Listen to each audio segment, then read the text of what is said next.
We really appreciate everybody joining us tonight. This is going to be a very good discussion on a very pertinent subject. One the speakers especially have been working on for many years, and we're really excited to have them here tonight. Okay. Hello, and thank you all for being here tonight. My name is Jeff Hoey, and I am the Executive Director of New Jersey Peace Action.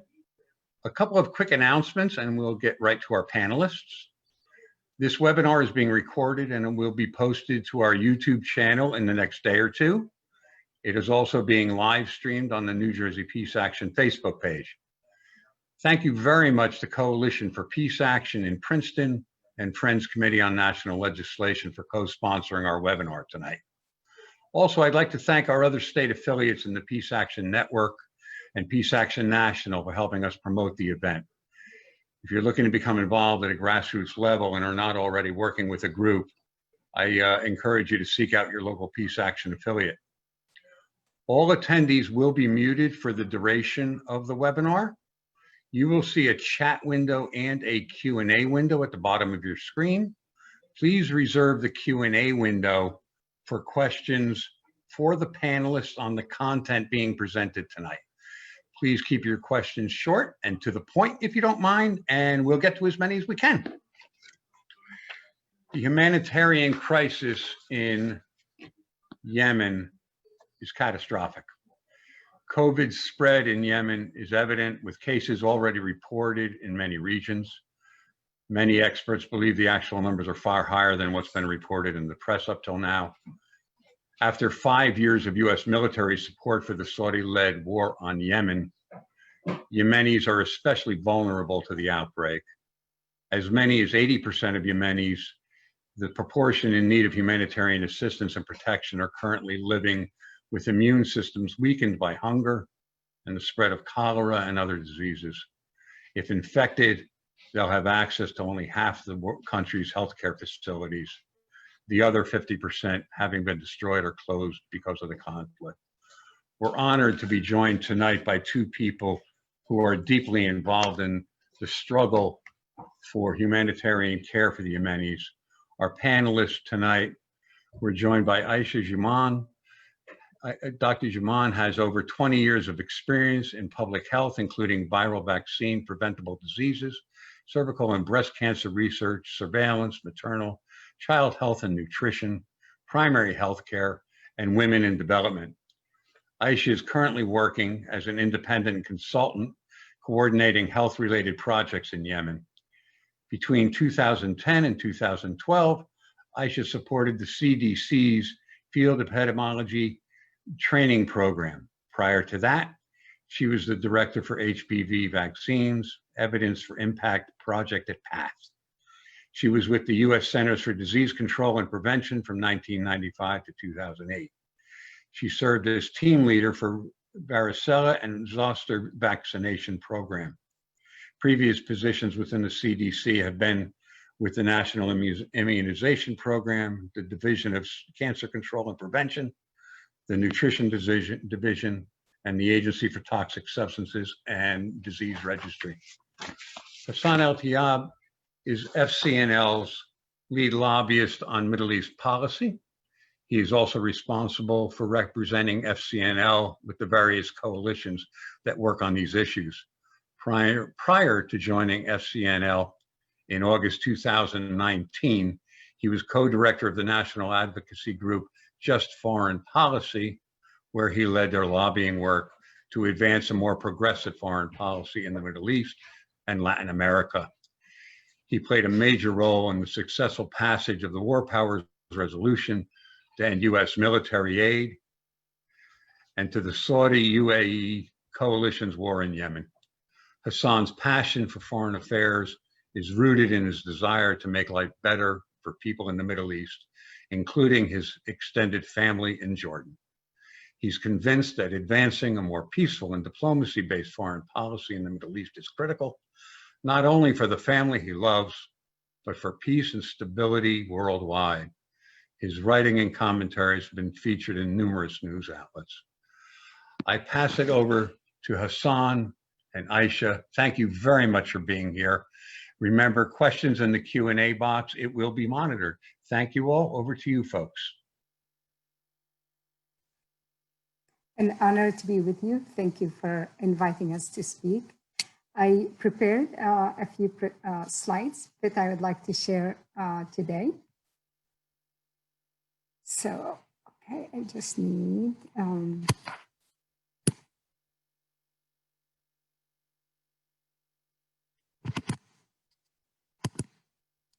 okay.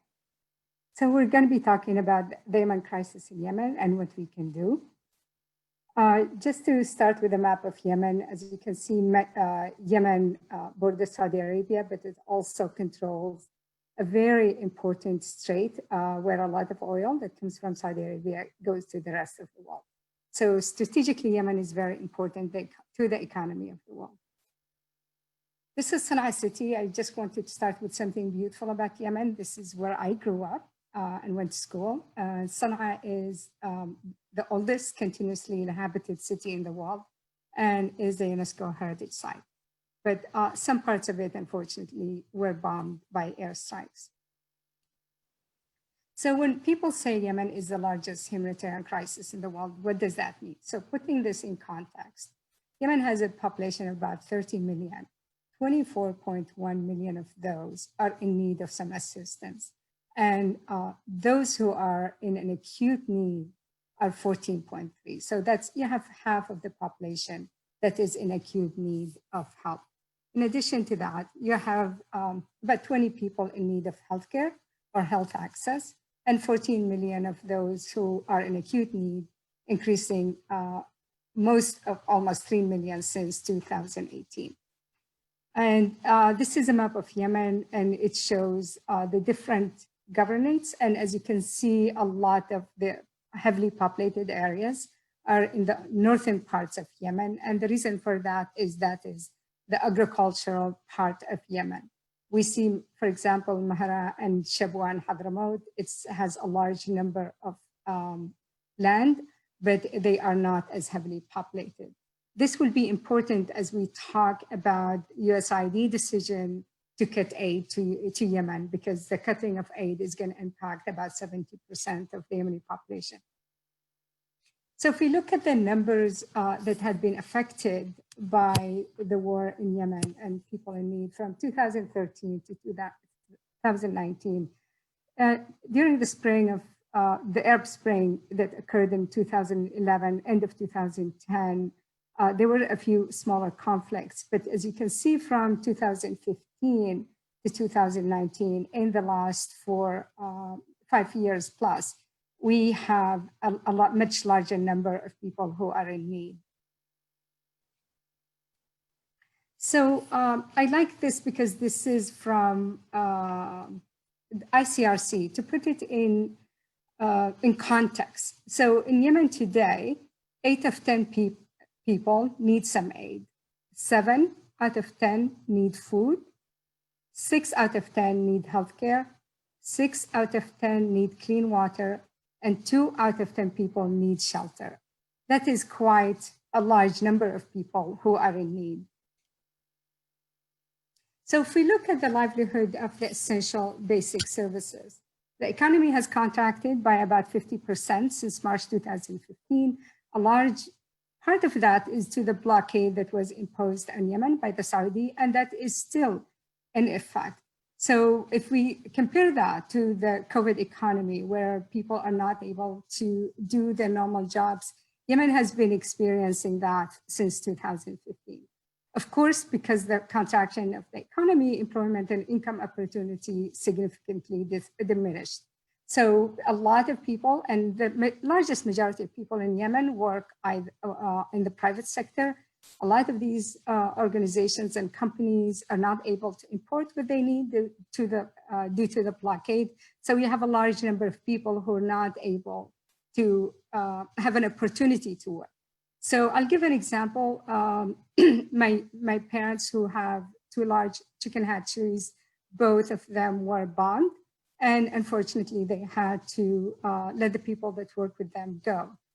And that is true of a lot of the factories. Almost every single factory in Yemen was purposefully targeted by airstrikes. These economic conditions have led to the volatility of the Yemeni rial and quite a depreciation. So when the war started, $1 was equal to 115 Yemeni rials. We are at 600 now. Basic services and institutions that provide a lot of these services have been collapsing. Fuel is not allowed to import freely into the country. A lot of what they need, for example, health services and hospitals. If their equipment need repair, they do not have the spare parts to repair them. So a lot of the services collapse. And then, like Jeff mentioned earlier, about 50% of the health facilities are fully functional in a time when there are more disease and more need in the country. I wanted to share this because I focus a lot on the blockade because nobody is counting the number of people who are dying due to the blockade. We have the number of people who are dying because of airstrikes, maybe because of cholera, but nobody is counting those who are dying because they're hungry in their homes, those who need medical care, but they cannot get the medical care. I personally know a lot of people who cannot get their diabetes medicine or cancer medicine. When my sister had the reoccurrence of cancer in 2018, because Sana'a airport was closed, we couldn't do a medical evacuation. And she eventually died. And that's just one case of a lot of cases in Yemen. So if we look at this graph, I just want to show you the blue is food that's imported in Yemen, and then the green is fuel. Yemen needs, in terms of food, to get into the country per month, about 350,000 metric tons. And as you can see, most of the months in this year, that amount is a lot less. And to start with, they were already less because of the 5 years of the blockade and a devastated economy. If you look at the fuel, what Yemen needs per month is 450,000 metric tons. And if you look at what is allowed in, is actually about 20% of what Yemen needs. Imagine if there are no fuels today in the US, or we only have 20% of what the country needs. Today, there are about 15 ships that the Saudis are not allowing to get into Yemen, and they carry fuel and they also carry food. And they've been holding them for 90 days. We don't know when they're going to be able to release them. And there is a huge fuel shortage in Yemen now. This is another tweet from also ICRC on COVID-19, because it really does describe very well what the Yemeni people have been experiencing for many years. It just says, are you afraid of losing your loved ones? You cannot move freely. Access to healthcare has become a daily struggle. We understand you. This has been our 24/7 for years now. Solidarity from Yemen.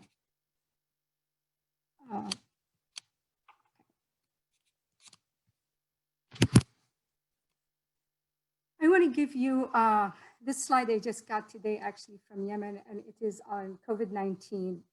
And although the COVID-19 numbers may seem small, it's because they are not being reported. Many of the places in the northern part of Yemen and the Ansarullah Houthi government, they've decided they're not going to release the number of COVID cases. And then in the southern parts of Yemen, because in Aden, where there were a lot of cases that they initially reported, they decided also not to report anymore. I want to focus here on Hadramaut because I think that's the most the most honest in terms of number of cases. And it's not just the number of cases. Yemen did not report the first case until April 12th. So they're really newer to the game compared to other countries. What I want to point out here is the number of deaths. So if Hadramaut presumably has 264, about 50% of those are dying. And this is true throughout Yemen. I've been in touch with people in a lot of the other governorates, And this is exactly what I'm hearing, is the fertility rate is about 50%. And we have to also realize that these are cases that they are able to test. That's why they're only reporting these numbers. If the lab doesn't have the reagents to do the testing, then they cannot do the testing. And Yemen Relief and Reconstruction Foundation, the one I founded and I'm the president of now, was the first organization to actually send COVID-19 reagents to Yemen. The first batch we sent that was donated to us from the Robert Koch Institute in Berlin was in February 19th. It reached Yemen, and we had to make a lot of arrangement to make sure that it gets to Yemen, because we cannot just ship freely to Yemen. And then we also got another shipment to Yemen this month. So there've been a lot of news in the media about how the Saudi-led coalitions have decided to have a unilateral ceasefire. So this is just to show you, during the period that the Saudi said they had a ceasefire period, they were 96 air raids, and that is from April 9 to May 7th, with up to 394 individual airstrikes. So in 4 weeks, when they said that they actually have a ceasefire, this is the number of airstrikes. And the graph shows the number of airstrikes by governorate. And as you can see, Sada gets the majority of the airstrikes. Now I just want to lead in a little bit to what Hassan is going to be talking about a lot more than I am. And that is the role of the US in the humanitarian crisis in Yemen. It's actually US weapons, and it's Saudi airstrikes and Yemeni deaths. What the UN report on war crimes in Yemen means for the US-Saudi weapons sale. There was a report that came out in October of 2019 that said any country that's aiding Saudi Arabia in its airstrikes on Yemen is actually committing war crimes in Yemen as well.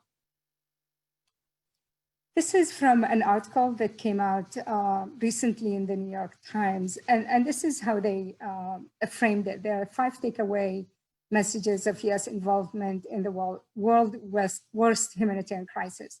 1, President Trump had repeatedly said that arms sale means more jobs, although there were a lot of analysis that had shown that the actually number of jobs from arms sales are extremely small.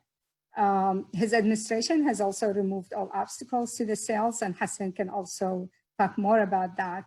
They actually created an emergency to be able to bypass Congress when Congress blocked the arms sales to the Saudis.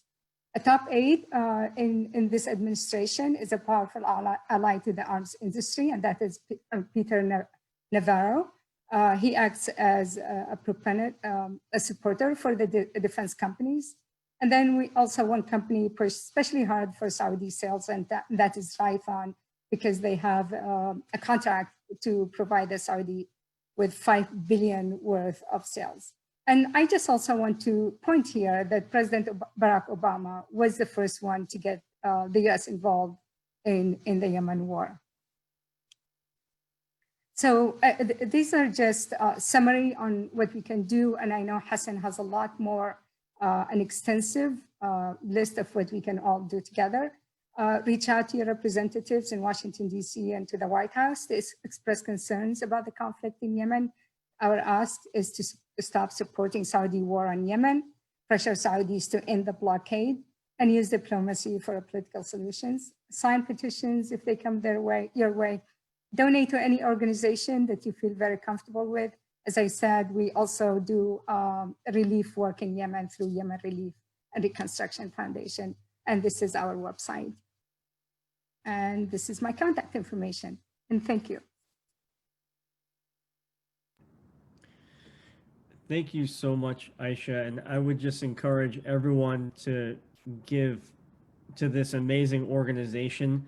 They do work in areas that a lot of other humanitarian orgs don't touch. They go to really remote parts of Yemen and are helping refugees in Yemen, and it's just amazing. And she's an amazing person, an amazing friend. So I'm so grateful to be here with her, and also really thankful for New Jersey Peace Action and Coalition for Peace Action.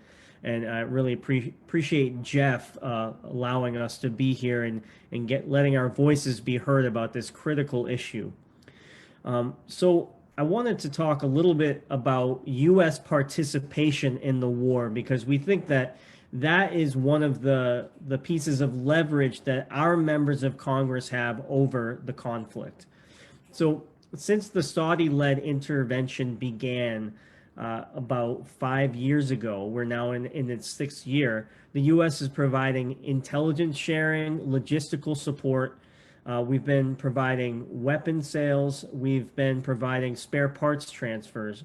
And for a while, we were also doing mid-air refueling of Saudi warplanes doing these airstrikes. And none of this had been authorized by Congress, and that's really key. I'll get to that in a minute, why that's so important. And obviously, we continue to sell billions of dollars worth of weapons to Saudi Arabia and the UAE coalition. So one ray of hope, though, was in 2016, a lot of peace activists around the country, led by folks like Aisha, really started, and a lot of people in the Peace Action Coalition as well, really started trying to end U.S. support for the war. And finally, in the spring of 2019, after several tries, for the first time in U.S. history, Congress passed the bipartisan Yemen War Powers resolution to end support for the war. And while that resolution eventually did get vetoed, I believe that it sent a powerful signal to the administration, and to the Saudi and UAE lobby that the American people and the majority in Congress don't want to support this war anymore. And it also kind of put Yemen on the map for a lot of people that weren't aware. And as we forced more and more votes, it became more of an issue for members of Congress. I think it's worth mentioning that it was no coincidence that the Stockholm Agreement, paving the way for the critical Hodeidah ceasefire, was actually signed the same day as Congress passed the first Yemen War Powers resolution. And following the ceasefire, Congress forced more votes, and they got the UAE to withdraw and draw down its forces. We saw a reduction in cross-border violence. And we also saw a revival of the negotiations between the warring parties. Unfortunately, in 2019, at the end of the year, these provisions that we were trying to get through in the National Defense Authorization Act were stripped out. And those provisions would have ended weapon sales to Saudi UAE and ended U.S. participation in the war. And when that happened, we saw a breakdown in diplomacy and an uptick in violence. And what Aisha just shared with you all was a result of the lack of that pressure. And I just wanted to lay that out for people, because Yemen, it seems bleak, but what we keep seeing time and time again is that members of Congress and activists, just like all of us here on this call, have made a difference. And I think we should keep working to make a difference, and just know how powerful the U.S. government is over this situation and how much your voices matter right now. I wanted to talk a little bit about USAID funding, because that's the other piece. So one of my interns, she created a meme, the Drake meme, where Drake is saying yes to something and then no to something else. Well, like, cutting aid to Yemen in a pandemic, that's a no. Increasing aid during a pandemic, yes, that's what we want. Unfortunately, USAID, they haven't seen the meme, apparently, because they suspended tens of millions of dollars to Yemen, and specifically North Yemen, where the majority of the population lives. And that's really key. And they cited Houthi obstruction of this humanitarian assistance as the main reason for the suspension of aid. Prior to the onset of COVID-19, this suspension would have been horrible. But with the pandemic rolling and happening as Aisha laid out, this suspension of funding, and not just from USAID, but from, we'll get into how it's impacting other organizations as well, but it's just been devastating. Now with the UN recording COVID-19 cases in all these different communities, it's really exacerbating the toll on this population. And this decision occurs alongside a World Food Program cut of 50% to most of the country, the closing or reduction of about 75% of major UN programs, 31 of the major UN programs like UNICEF got cut, and also a rollback of WHO or World Health Organization funding. And a lot of this has come because the US is really not prioritizing humanitarian assistance and response as we once did and during the Trump administration. So a lot of people say, well, we've got our own problems here. You know, US is really struggling. We're struggling to get PPE. And what I say to that, because I hear that quite a bit on the Hill when I do my lobby visits, is that we are complicit in the destruction of about 50% of Yemen's healthcare facilities. You know, with our support, Saudi Arabia has bombed about 70 hospitals. So to me, this is a moral issue. We have been so deeply complicit in the war, and we just can't turn our backs on Yemen now. And obviously to address the Houthi obstruction, we totally agree that, you know, principled humanitarian assistance, no matter who it is, should never be obstructed. You know, but that said, other international aid agencies and donors have actually worked through the UN to successfully push back on some of this Houthi obstruction.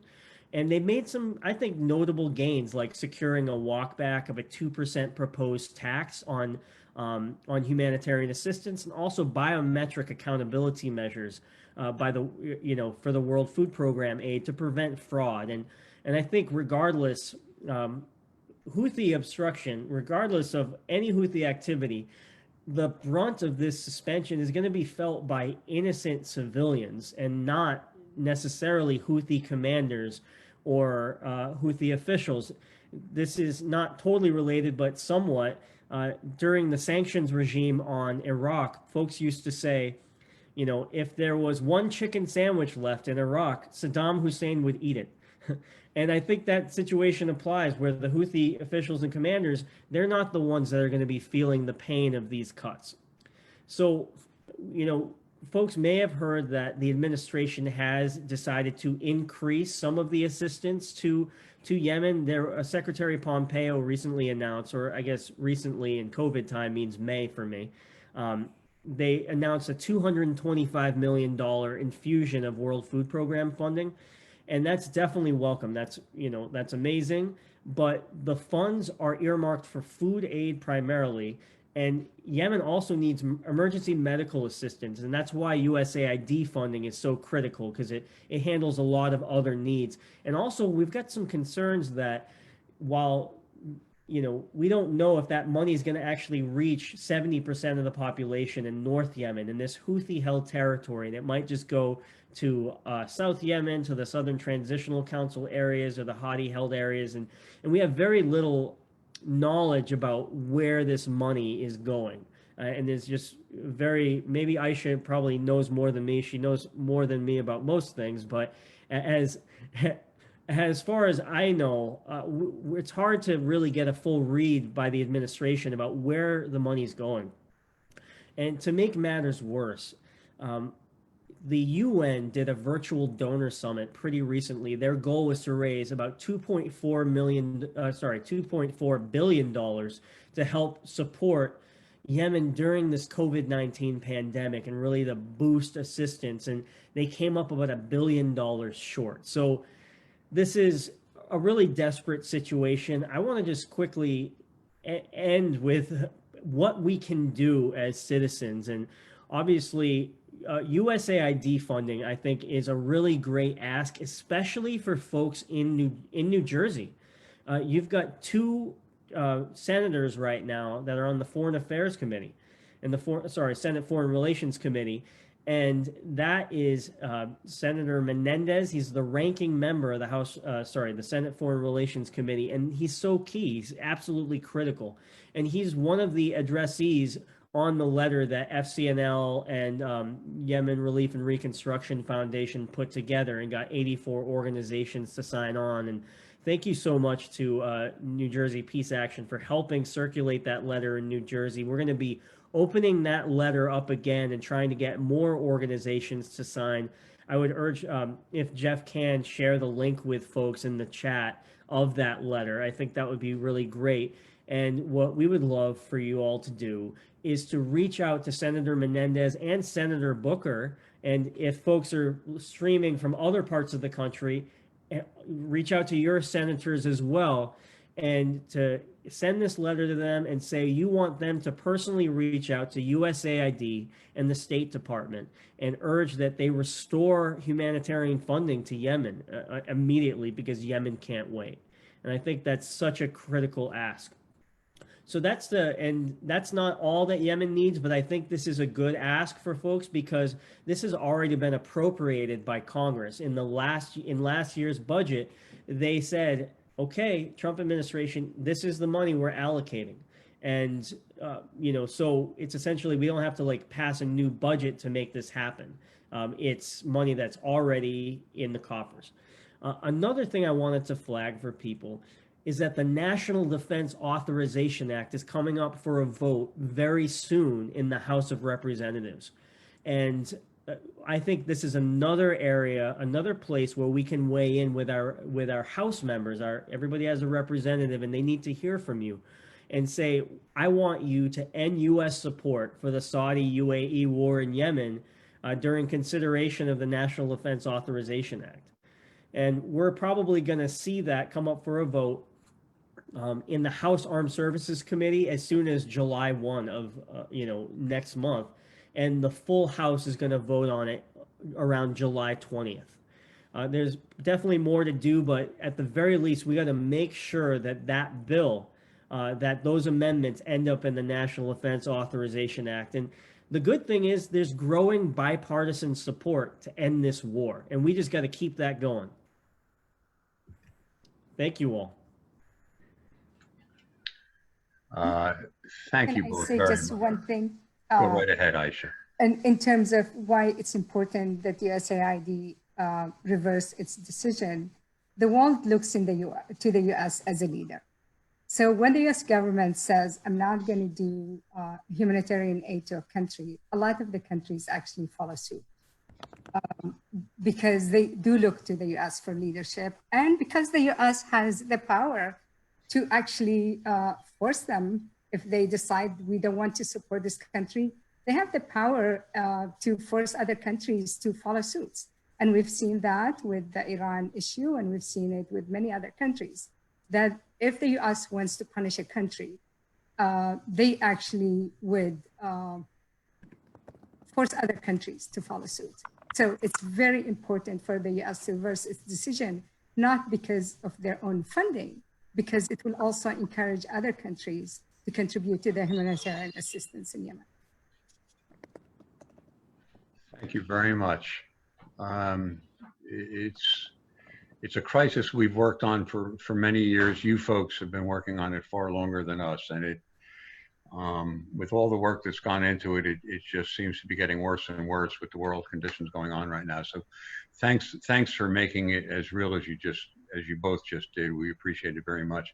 We have a number of questions coming in right now, so why don't I get to those? The first one came in actually via email ahead of time, and it's from Arlene Mickelson. And the question is Doctors Without Borders allowed in Yemen to help with the current medical crisis? And what is the World Health Organization, and I apologize if you've covered part of this, what is the World Health Organization and UN doing to address the current medical situation? I'll let Aisha take that one. MSF is one of the best organizations working in Yemen. And the reason I say that is because they are apolitical. They work in the most difficult areas, and they're only, and they don't get government support. So they don't get, they do what their donors, which is individuals, ask them to do. So yes, MSF is in Yemen. A lot of the UN agencies are working in Yemen, WHO and UNICEF and all of that, but also they have their own restrictions and they are dependent on their donors. So if they get funding from USAID and USAID says don't work in X, Y, and Z, they're not going to work in X, Y, and Z because their mandate is the people who donate to them. So that makes it, that's why I think MSF and other organizations that do not get funding from big donors like governments are able to do more in terms of making their own decisions based on the needs of the area where they are working. Thank you. Our next question is from Lisa Bender. Lisa is a longtime supporter of New Jersey Peace Action and actually does lobbying on behalf of FCNL at times as well. And her question is, would Saudi Arabia be able to keep the blockade going if not supported by the United States? So the main thing, you know, obviously the weapon sales and the support is really huge. And we don't actually know the full scope of our participation in the blockade. I want to get to that in a second. We're trying to legislate around some of that. But it's the moral cover that the United States is giving Saudi Arabia and the UAE. That's one of the most, you know, horrible parts of this whole thing, because without our help, if they thought for any moment that they would risk the long-term relationship with the U.S., they would, I think they would stop immediately. So that's key. And with the weapon sales, you know, obviously they cannot shoot weapons and fire missiles at Yemen if they haven't purchased them. So that's the other piece. Like, we really are so complicit in this war, but I think it's the moral cover that's really, really important to understand. And as far as the blockade, so right now I'm working on an amendment to the National Defense Authorization Act with Senator Warren's office and Representative Ro Khanna's office to do a one-time report on the humanitarian impact of the blockade. This report has never been done before, so we're finally, hopefully, going to get this into the NDAA this year. So we're going to try to figure out the humanitarian and commercial impact of the blockade. But on top of that, we're going to try to figure out if U.S. personnel or if U.S. You know, ships are being used at all in the blockade. And so I think that's really, really key. And just one other piece, it's not just naval, it's also blocking Sana'a Airport, which is really critical. So I just wanted to flag that for people. I just want to add to this, as a Yemeni American who travels to Yemen. As I said, I traveled to Yemen in the summer. For me to go to Yemen, I have to submit my name to the Saudi-led coalition to approve my travel to Yemen. This is my home country. And then there are only a few ports airports like Amman and Cairo that they would allow flights to go to Yemen from. And they're only allowed to go to, when I traveled, was one airport that's far from where I need to go, and it takes me about 18, 16 hours then to drive from where I arrive to where I need to be. And that's true for the majority of people, because as I said, the majority of the population lives in the north, and the airports in the north, the Taiz, the Sana'a, and the Hodeidah are closed. So people are forced to fly to airports that are far from where they live. Thank you both. I'm going to combine a couple of questions from Ahmad Fazard and our president, Peggy Monges. And this could obviously be a very long answer. We'll try to keep it as short as you can. What is the Saudis' end game in Yemen, and what is Iran's role? And adding to that, and the U.S. goal in aiding the Saudis, if you could touch on that, please. I'll touch on them briefly. You have no idea what they're in. It's actually a brief answer to it. When Mohammed bin Salman became Minister of Defense in Saudi Arabia, he started the war immediately. according to a report that came from the German intelligence in 2015. They were the first to report on this. And I actually believe that is the reason. Mohammed bin Salman wanted to be a national hero. And there were some issues in Yemen with the government being forced out or put under house arrest by the Houthi taking over of Sana'a. But that's really, in my mind, I don't think that's the real reason why Mohammed bin Salman decided to get into the war. He felt that if he got into the war, he's going to be a national hero in Saudi Arabia. That will improve his chances of becoming the next king, because at that point in time, Mohammed bin Nayef was the next in line to be king after King Salman. And I would recommend everybody go and read that report by the German intelligence. And actually, in the report, they call Mohammed bin Salman a destabilizing person for the Middle East. And again, they published this in 2015, immediately after he started the war. And they didn't just make the report, they also released the report, which is quite uncommon. And in my mind, I think they released it because they realized this is something that's going to be devastating and not good for the region.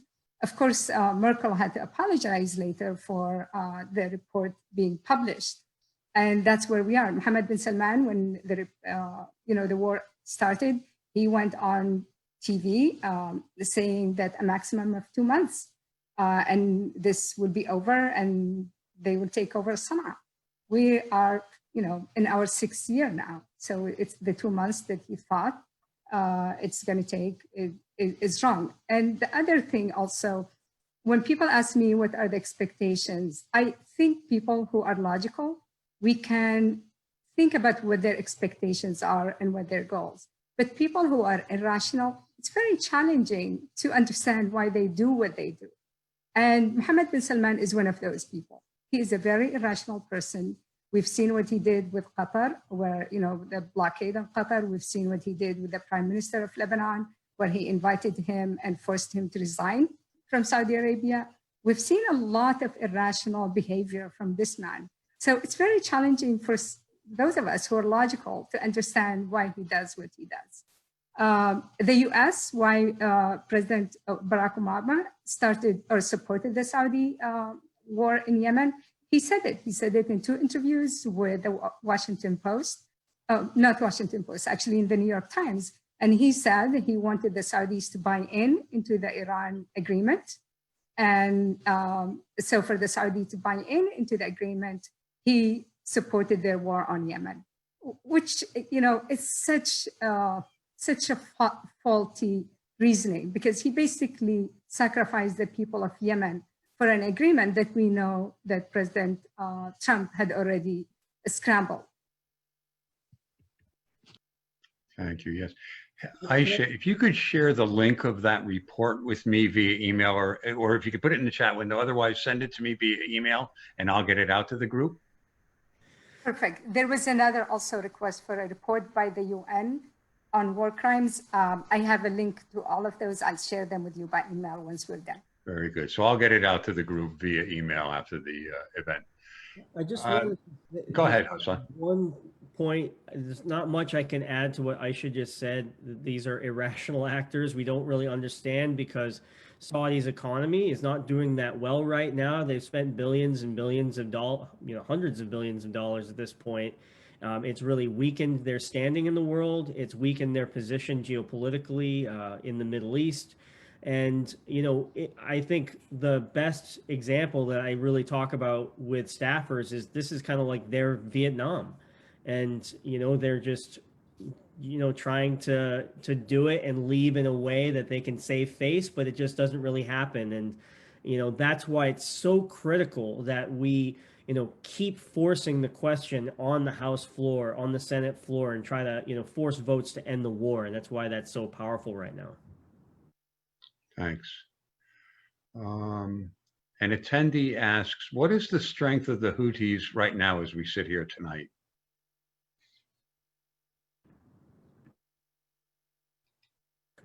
Okay, well, the Houthis control, like I said earlier on, I'm going to let Aisha say more about this in a second, but they're winning on the ground. They've taken a lot of governance. They have, making major advancements against the Saudi-led coalition, against the Houthi forces.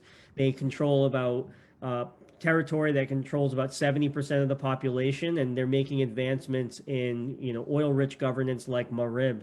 And yeah, it seems like Saudi Arabia and the coalition has essentially been defeated. They just don't want to admit it yet. Aisha, do you want to say more? I think with the strength of the Houthi is that the people who are under their control, even a lot of the people under the internationally recognized government, feel that the Houthis are fighting a foreign enemy who started the attack on Yemen, who is starving the people of Yemen. So there is a very strong sense of resilience and defiance in Yemen now. When I was there this summer, I've been going every summer since the war started. Initially, there was shock, disbelief, and then it followed by hopelessness. But the last year I was there, there is a sense of we've gotten over the hump or the most challenging issues.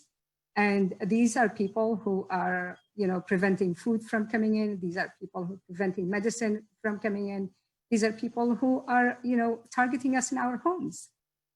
So that's why the majority of people are against the Saudi and against the Emiratis, because even in the areas that they controlled, they've set a very bad example with secret prisons, with torture, with, for example, Qatra, which is one of the environmentally protected areas in Yemen. They've destroyed the environment there. They've cut trees that have been there for thousands of years and moved them to Dubai and Abu Dhabi. So the people are not seeing any positive impact of the Saudi and the Emiratis' presence in Yemen. And they're seeing a lot of negative impact on them, personally. So that is leading a lot more people to continue to fight alongside the Houthis. And I actually don't like to use the word Houthis. They call themselves Ansar Allah. And it is, the Houthis represent, as a group, less than 5% of the Yemeni population, and if even less than that. So it's not possible that this small group is fighting Saudi and 17 other countries, with 35 other countries selling them weapons and giving them advice, is defeating them, right? So the strength comes from the people who are fighting with them, and that is the Yemeni population. Excellent. And so Aisha told me this saying in Yemen, and correct me if I get this wrong, but my brother and I versus my cousin and I versus the stranger. And I think this is a really powerful way to look at what's happening right now. They see the Saudi UAE coalition as outsiders backed by the US, and they don't want to be governed by imperialists. And I think that's a good way to understand this conflict. And I just want to add to that. So when I was in Yemen, although people know that the Saudi and the Emiratis are leading the war in Yemen, what they see and what's being a lot of graffiti in Yemen on a lot of walls is made in the US. So that they would have a painting of an F-16 and they would say made in the US. And they will have cluster bombs that have been dropped on them. They would say made in the US. They will have phosphorus bombs that had been dropped on Yemen, and they would say made in the US. So people really call this a US Saudi UAE war. They don't call it a Saudi UAE war. Thank you. The next question is from our friend Ed Aguilar from Coalition for Peace Action. Can Saudi Arabia's crown prince be charged in the International Criminal Court with war crimes? And if they did, wouldn't it help us pressure Congress and the administration?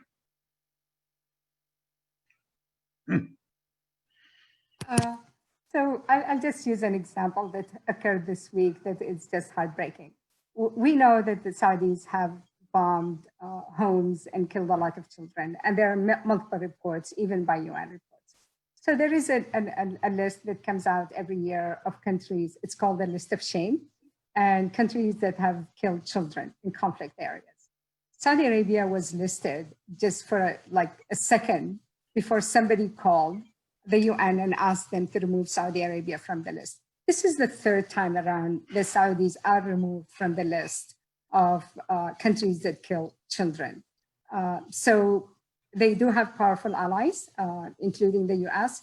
And I'll also use another example is multiple countries, including Holland, have asked for an independent investigation of war crimes in Yemen. And the US have vetoed every time and lobbied against it every time. So I wish that that happens. I think everybody should be tried for their crimes. But given how much this administration is supporting the Saudis, and not just under this administration, even under the Obama administration, when the decision to form an independent investigation into war crimes in Yemen, both administrations killed the proposals. I just want to add one thing is that the U.S. isn't a party to the ICC court.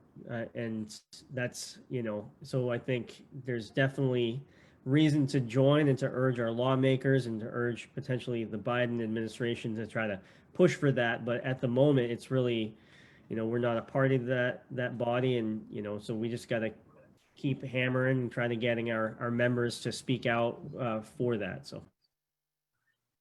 Thanks.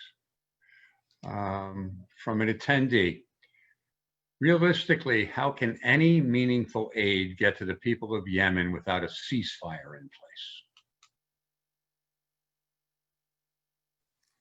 I'll speak to that from my own experience with delivering aid to Yemen. So there are a lot of people who are facing hunger. Hassan said about 14 million who are at risk of famine. We cannot wait until the war is over to be able to deliver food because these people are going to die if we don't do that. So what we do is we are able to reach, like Hassan said, the most inaccessible areas, whether because of the war. So we deliver food aid in areas that border Saudi Arabia, like Al Jawf, for example, and Sada and Hajjah. These are border areas where there are daily airstrikes. The way we do it is we have contacts in those areas. We call them. We ask them to, develop a list based on an assessment of those who are in need.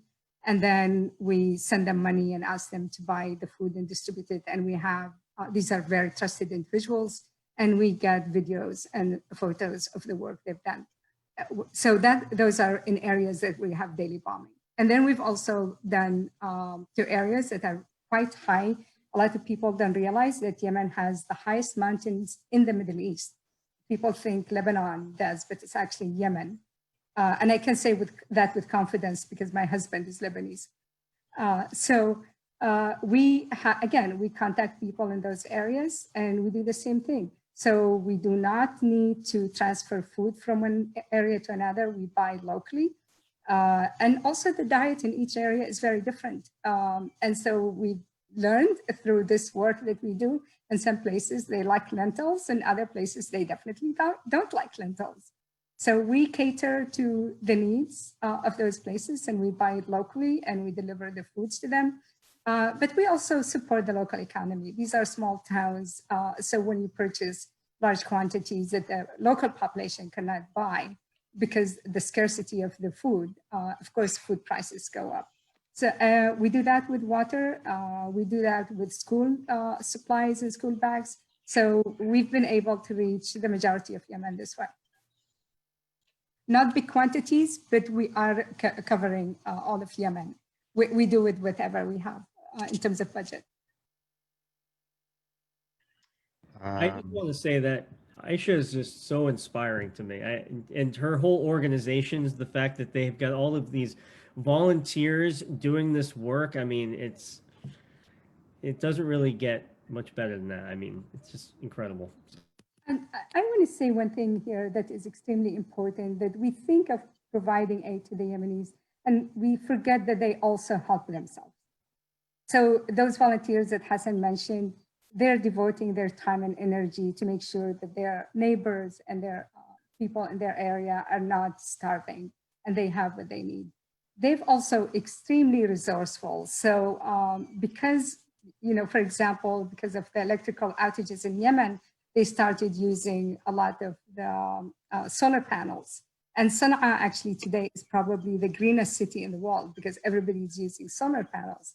So the Saudis started limiting or preventing solar panels from getting into the country. So anytime the Yemeni find a way around the challenge, so they started making local solar panels. Their cars work on both. They work on oil, but they also work on butane gas, the ones that you use in the kitchen, actually.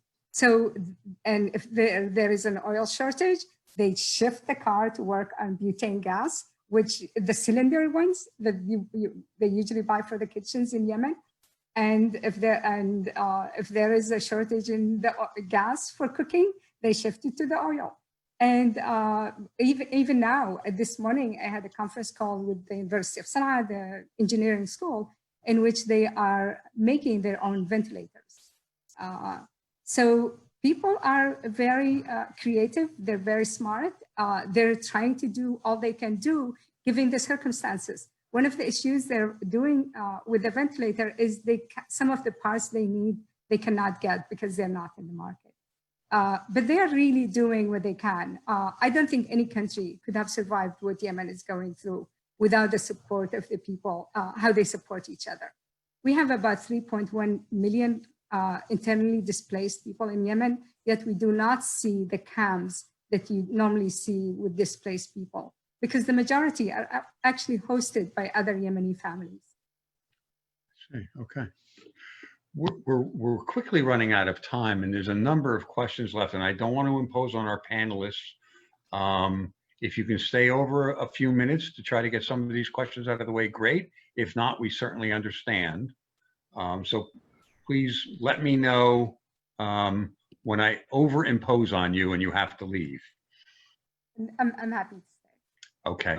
I'm happy. If I should stay, I'm staying. That's okay, and I'll hang in there too. No problem. Our next question is from Howard Lipoff, who's the board secretary of New Jersey Peace Action and actually a national board member of Peace Action as well now. And the question is, what should we be asking the U.S. government to do to end the conflict between Saudi Arabia and Iran, as that is the conflict at the root of the problem? Are there specific things we could be asking there? That's a good question. I think one thing that is important I think what we have to do is try to stop thinking we can control everybody. And, getting out of that mindset that, we can control how Iran and Saudi Arabia should relate to each other. One thing we can do is to try to limit, our military participation in the war, stop the, unconditional weapon sales going to Saudi Arabia. And I think we can also kind of, work to support diplomacy with Iran. I think that will help if we try to, do a new Iran nuclear deal. Hopefully if if there's a new administration, it opens up some pathways there. Try to end sanctions, try to really ease sanctions or limit sanctions.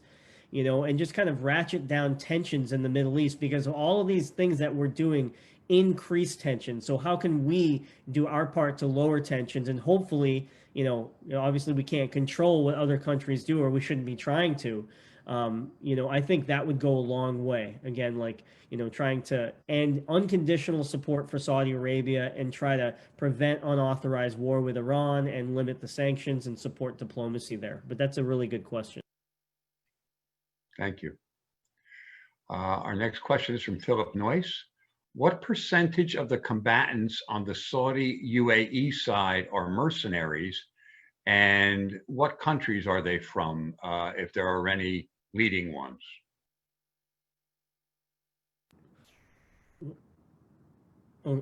So I'm not exactly sure of the percentages, exactly. I know that there aren't really a lot of Saudi soldiers on the ground, if at all. Most of them are the pilots, doing the airstrikes. They've got child soldiers coming over from Sudan, and sometimes they're 12 years old. They're sold into slavery. You've got Colombian mercenaries. You've got Yemenis fighting other Yemenis. So and it's unfortunate. Maybe Aisha can speak more to the numbers, but it's really hard to know at this point. Okay.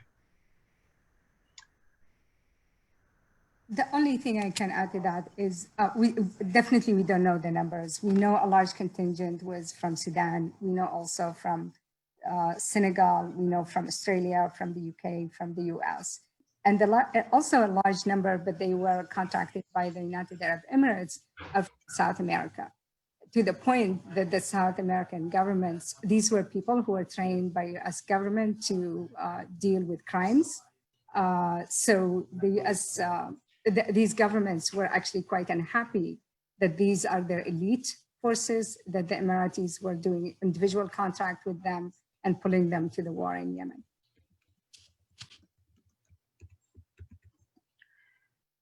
Okay, the next question is from, I believe we've covered this, but I'm going to ask it anyway, just to make sure that we've covered all the little, from an anonymous attendee. If the U.S. is saying that they stopped USAID because of the interference of the Houthis, are they saying the aid would not get to the people or health centers? In other words, they're saying there's corruption. I guess that's more for confirmation. That's right, and Aisha could probably speak to this better than I could. But that's essentially what the administration is saying, is that they're worried that this funding isn't going to end up into the people's hands, that it'll go into the coffers of the Ansar Allah or the Houthis, and not end up into the hands of the people. And they're trying to limit some of that. The thing that they're probably not telling you is that some of this is I think it's part of the maximum pressure campaign on Iran and its quote unquote proxies. And I think they're trying to pressure and force the Houthis into submission, and it's just not working. So I see that as part of the untold part of what's going on. Maybe Aisha would like to say more.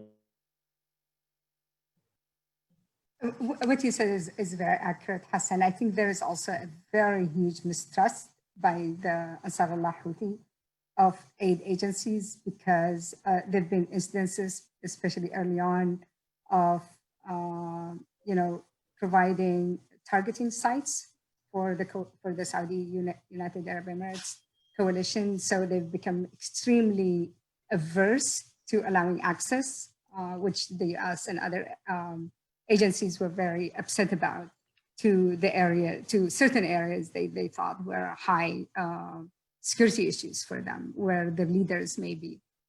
So that was one, but corruption is one of them, or that they would divert aid to people who support them, for example, not necessarily everybody who needs help.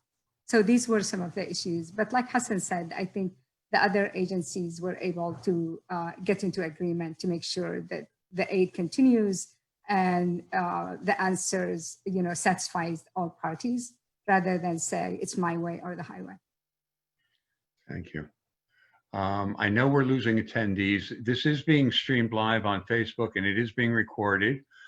I'm going to impose for maybe 10 more minutes on you folks. Is that okay? Okay. Okay.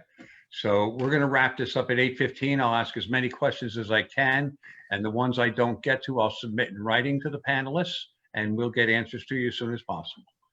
The next question is from an anonymous attendee. Sounds spooky. Currently, there are 3 separate governments in Yemen, if I understand correctly. There is one embassy in Washington, D.C. How can one trust this embassy? I'm going to let Aisha handle that one. So there is the government in Sana'a. This is how I call them. The government in Sana'a. Then there is the government in Riyadh, because they've been actually in Saudi Arabia since the beginning of the war. And then there is the Southern Transitional Committee that is currently, unfortunately, fighting with the government in Riyadh for control over the areas that the Saudi and the Emiratis are supporting. Who does the embassy support? The embassy represents the government in Riyadh. Oh, okay. Next question from Don Leach, a board member of New Jersey Peace Action. Um, he believes he saw in Hassan's article that Raytheon intends to manufacture weapons in Saudi Arabia. Do you think this is an attempt to insulate their behavior from U.S. influence? Yes. I think Saudi Arabia wants to be able to do their own, production of weapons, and Raytheon sees another way to make profit.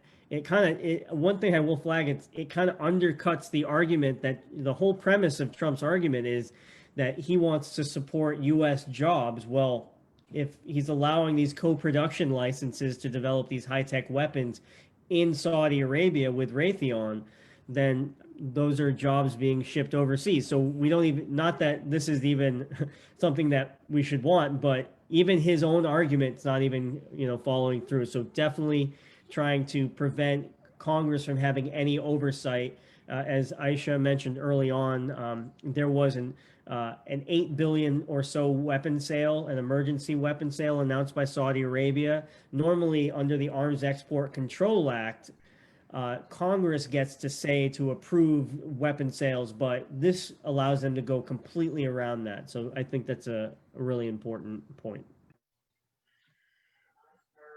What would winning look like for Saudi Arabia?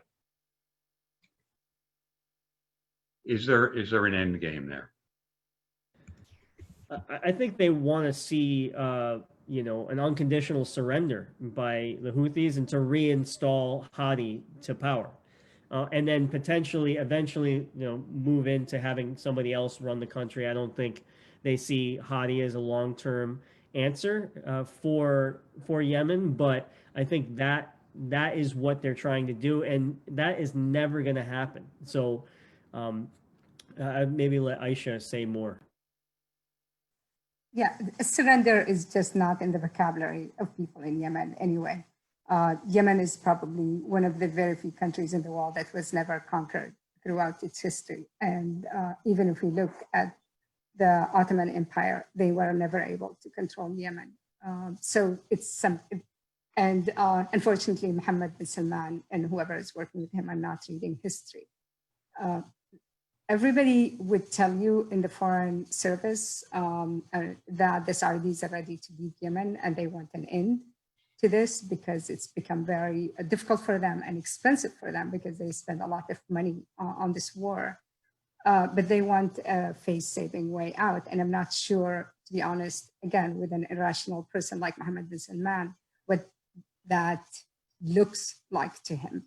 What is a face-saving exit? We were actually encouraged at the end of last year that there were direct discussions and talks between the Houthis and the Saudis, and we were actually all very excited about that because we felt because they're the major players in the war. Everybody else is not as important, and there were discussions in Riyadh, and there were discussions also in Oman, and we're very excited about it. But nothing happened after that. So presumably they didn't agree on whatever the Saudis wanted. Although the Houthis seemed to, at least the Ansar Allah, were willing to go to Riyadh for those negotiations and willing also to meet with them in Oman for that. But January came and nothing happened. And we're very discouraged by that.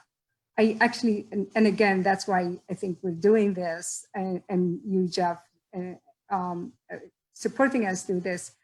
I think the Saudis, without the US support, the Saudis cannot continue the war or the blockade on Yemen. And any sign that the US is no longer going to be supportive of this, that's when the Saudis are going to be very serious about sitting and negotiating peace in Yemen. And actually, Senator Todd Young wrote an article to this effect, that the Saudis will only sit for a serious negotiation if the US government forces them or gives sign that they're not going to support what they're doing. And I'll look for that article and send it to you, Jeff, too. What is the situation in the public? This is an interesting question. What is the situation in the public school system? Do the different regions now teach different histories to the kids? Would a 10-year-old in Sana'a learn other things than a 10-year-old in Aden or in Hadramaut? So the curriculum is still the same. I think in terms of, again, it was developed. You can't just develop a curriculum overnight. And this is one of the things we are planning to do this coming year, is to print, because both governments are not printing anymore the books, the textbooks, and they are forcing the families to print them for their kids. They give them a PDF and say, go and do it. If the families can't even buy food, so how can they even print, the textbooks? So it's probably, they may have other extra activities that may be different. But in terms of the science and the history and a lot of this, it's a predetermined. But they do add extra activities, like in the morning while everybody is standing before they go to classes, or they may ask them for other activities in which they would provide information that they want to provide to show that they are the right guys. A question from Virginia Ahern. In the 1990s, there was legislation, I believe, sponsored by Cynthia McKinney, to end U.S. weapons sales to countries guilty of human rights abuses. Is there any such legislation currently? Anything that would reduce or end these weapons sales? So I can't speak to that particular effort in the 1990s, but we have a way to do this right now. It's in the National Defense Authorization Act. And Congress right now, they have the power to attach provisions to this must-pass bill in the House and push that through conference and get it onto the president's desk. And I think we should definitely be putting our efforts there. There's definitely, things like the Leahy Law and the Foreign Assistance Act, where they can, not sell weapons to and not give foreign assistance to human rights abusers. But right now, I think the best path we have for something like this is in the NDAA that's coming up for a vote next month. So I would urge folks to just really pay attention there. And there's also the ability for Congress to block votes of new weapon sales. Unfortunately, Trump has used this emergency power to kind of go around that authority. But I think long term, we should be looking at efforts for Congress to bolster not only its war powers authority, but also its Arms Export Control Act oversight authority. And, look for that in potentially a new administration, where Congress could amend the ASA, the Arms Export Control Act and the War Powers Act, to make it stronger and to get around some of these issues that we're seeing now in the Trump administration. Great. I want to add that Go ahead, Aisha. The Leahy Law says that if we know a country is committing war crimes, that we cannot and should not sell them arms. Yet, and there's also a conditional, approval for selling arms to Saudi Arabia that was put by Congress, and that they should respect international laws. Yet when the school bus in Yemen was targeted with 40 kids, school children, majority of them were 10 years old, and 40 of them died, that day or immediately, Secretary Pompeo went on record to say that the Saudis are abiding by the laws of international laws regarding war, despite the fact that the Saudi had just bombed a school bus and killed 40 children. So that's, the laws in the books, are very important. But if an administration is going to go around it, we just need to make sure that they are accountable for what they do. And I agree with Hassan. We need newer and stronger laws in place. Thank you very much. I'm going to end it there. I've copied the questions that we haven't gotten to, and I'll submit them to the speakers. On behalf of everyone here tonight, not just New Jersey Peace Action and Coalition for Peace Action, I want to thank Hassan and Aisha for a most enlightening evening. Thank you so much for being here. Thank you for spending time with us. Even more so, perhaps, thank you for all the work you do away from here on this this crisis that we have to figure out an end to. I'm going to end by, there's a quote in Hassan's article.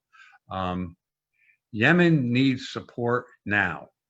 Literally right now, there are shortages of absolutely everything that's needed to treat people who are likely to become ill. Yemen can't wait, folks. We'll be getting emails out on the action items that Hassan and Aisha both spoke to. I want to thank everyone for being here tonight and for supporting this great cause. Thank you all. Peace to all of you. Thank you again for being here. And let's figure out a way to end this horror. Thank you again. Thank you so much, Jeff. Thank you. Your work is incredible, and we have a real ally in New Jersey Peace Action and Coalition for Peace Action. So thank you all. Oh, thank you. Thank you to those who joined us. We appreciate your time. Thank you. Thank you very much, Aisha. Hassan, thank you again. We'll talk to everybody soon. Have a pleasant evening, everyone. Bye-bye. Bye-bye.